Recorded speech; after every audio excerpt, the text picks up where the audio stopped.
Welcome back to another vlog, guys. Now I'm leaving for my gym. It's around 6 p.m. in the evening, and मेरा आज की training में volume of dips and squat है. तो 75 kgs for 8 reps dips मैं आज करूँगा मेरा टॉप सेट. पिछला session was 105 kgs for 2 reps जो मेरे को बहुत ईजी लगा. एंड नेक्स्ट वीक ऑनवर्ड्स मैं अपना डीलोड सेशन करूँगा. तो let's see how the whole session goes and stay tune.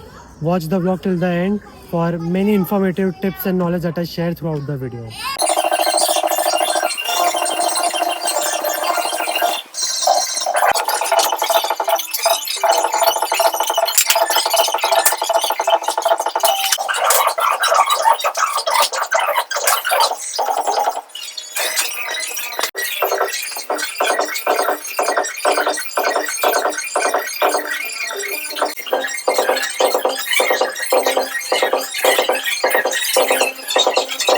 तो अभी जैसे कि आप लोग ने देखा रहेगा, मैंने अपना वार्म अप एलिप्टिकल कार्डियो से स्टार्ट किया and moved on to the dumbbell isolation work. So that was to engage my muscles before my main workout. तो मैं अपना वेटेड डिप्स तो बहुत जल्द स्टार्ट करूँगा, बट उसके पहले मैं चाहता हूँ कि I would let you guys know कि हैंड स्टैंड को कैसे अनलॉक करने का है, बिकॉज मेरे को बहुत क्वेश्चन आते हैं कि हैंड स्टैंड कैसे करना चाहिए. So I will be giving guys very small tips कि आप अपना पहला हैंड स्टैंड कैसा अनलॉक कर सकते हो, एंड जिनका होल्ड नहीं हो पा रहा है तो आप उसको कैसे इम्प्रूव कर सकते हो. देखिए, हैंड स्टैंड ना बहुत ही बेसिक चीज़ है इन कैलिस्थेनिक्स एंड ओवरऑल फिटनेस. तो मोस्ट लोग गलती करते हैं एग्जीक्यूशन हैंड स्टैंड में. अगर आपका एग्जीक्यूशन गलत है तो फिर आपसे हैंड स्टैंड होल्ड नहीं होगा. There are various drills to improve your balance in hand stand, but आपको पहले एग्जीक्यूशन सीखना चाहिए. तो फिर लोग क्या करते हैं कि जब हैंड स्टैंड परफॉर्म करते हैं फ्री स्टैंडिंग में, they just directly go with their handstand like this and then वो फेल कर देते हैं. बट इंस्टेड आप क्या कीजिए, आप जब भी हैंडस्टैंड प्रैक्टिस कर रहे हो अपना, take assistance from your wall. तो आप जब भी वॉल असिस्ट कर रहे हो, मेक श्योर कि आप वॉल से इनफ डिस्टेंस पे बाहर खड़े हुए हो. तो इनफ डिस्टेंस वॉल से रखिए, यहाँ पे आइए एंड देन किक. ये बेसिक हैंडस्टैंड का ड्रिल होना चाहिए आपका, लाइक दिस. तो जैसे कि अभी आप लोग ने मेरा हैंडस्टैंड का किकअप देख लिया रहेगा, बट मेजर लोग गलती क्या करते हैं, when they go for the kickup, आपका जो शोल्डर एरिया है वो ना व्रिस्ट के आगे नहीं जाना चाहिए. अगर वो आगे जाएगा तो आप गिर जाओगे. What you need to do instead, shoulders को पीछे रखिए व्रिस्ट के, एंड जब आप किक करने जा रहे हो तब शोल्डर को व्रिस्ट के लाइन में लाइए. So prep back and kick like this, very simple. Since आपके पीछे वॉल है तो आप गिरोगे नहीं हैंडस्टैंड में, एंड ऐसे ही आपका कॉन्फिडेंस बिल्ड होता रहेगा. एंड अगर आप चाहते हो कि मैं और बैलेंसिंग टिप्स दूँ कि बैलेंस कैसे करना चाहिए हैंडस्टैंड में, mainly balance is because of your pelvic tilt. आपका ये जो हिप का एरिया रहता है उसको आप अंदर लाओगे तो वैसे हैंडस्टैंड होता है. सो उसको इम्प्रूव कैसे करना है तो कमेंट कीजिए, तो मैं अगले वीडियो में आपको समझाऊँगा.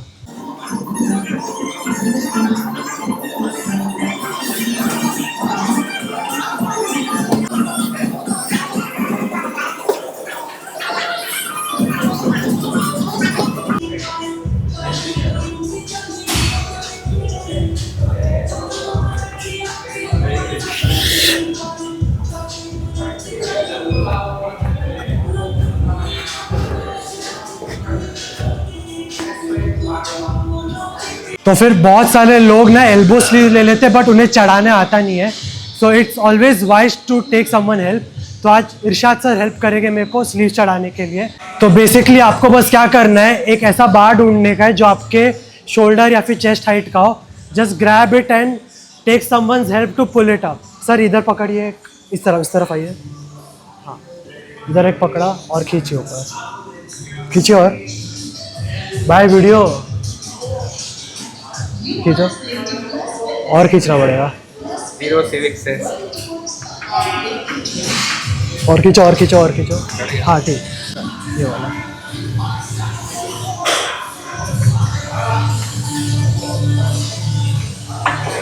बस ये हल्का सा ऊपर और चढ़ाने का है बस. हाँ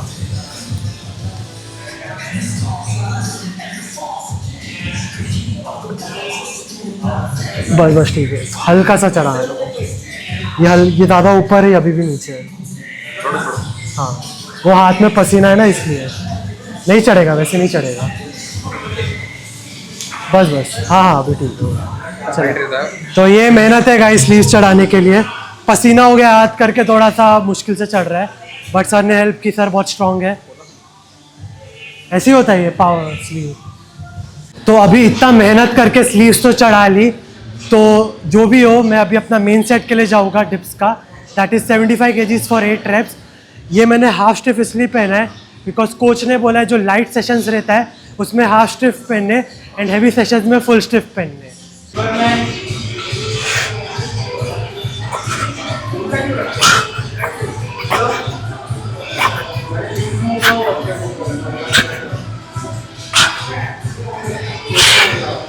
यहाँ से पकड़ो, हाँ, और खींच दो।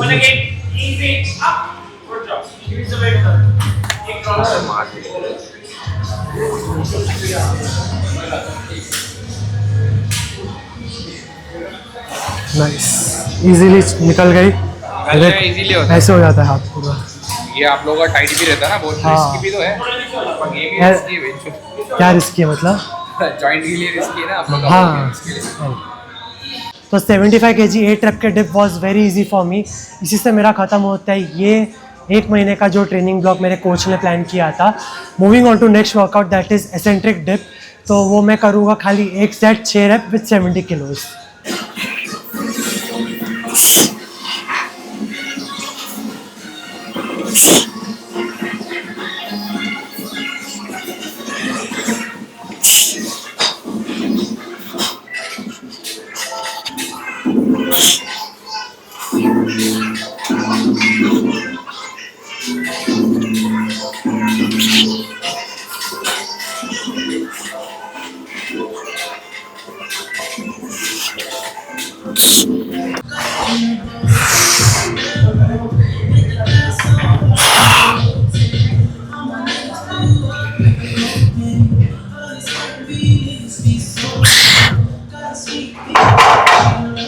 तो starting off with bench press. मेरा टॉप सेट रहेगा 100 kgs का 2 रेप। ये वेट मैंने कभी नहीं मारा है, बट हाँ इसके मैंने सिंगल्स किए हुए, बट इसको अभी रैप करने में मजा आएगा। So let's see how it goes. Unrack, push, come on, okay, go go go go go, push push push push, come on, 1, get down, push push, 2, कर लिया है तो एकदम easy easy. Honestly speaking 100 kg का जो bench था 2 rep, it was very easy for me. I may have gotten more reps या और वेट के साथ भी मार सकता हूँ। तो बेंच का भी ये सबसे लास्ट ब्लॉक था मेरा, and most probably next block से I will be doing more heavier weights and more intense exercise in bench. Moving on to next workout that is eccentric bench press. तो इसका मैं करूँगा एक set 2 rep with 90 kilos. This is to improve my control in bench जो eccentric phase रहता है। And इसके बाद में हम करेंगे एक्सरी वर्क जो है trap rows and some kind of isolation movements, and we are done for today.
Just Fitness is working towards a healthier India.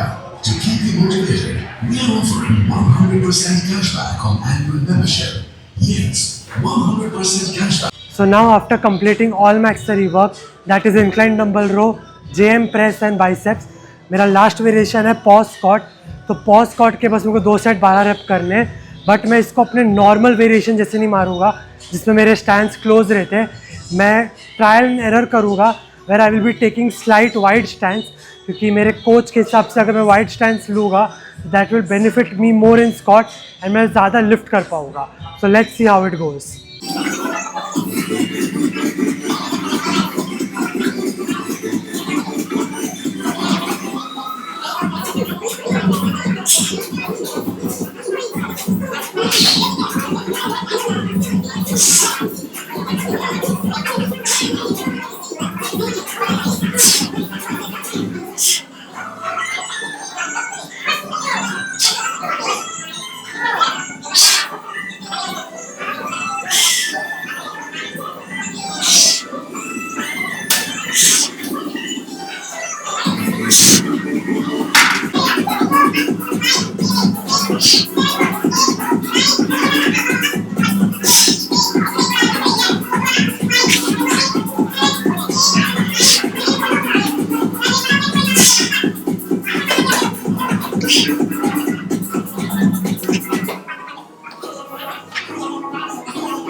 तो इसी से ख़त्म होता है मेरा वर्कआउट. सरप्राइजिंगली पॉज स्क्वाट मेरे को वाइड स्टैंड काफ़ी इजी फील हुआ, less strain on my knees and hips. तो मोस्ट प्रोबेबली मैं यही स्टैंड को कंटिन्यू रखूँगा and let's aim for at least 220 kg squat with this. Thank you for watching the vlog. मिलते हैं जल्दी अगले व्लॉग के साथ.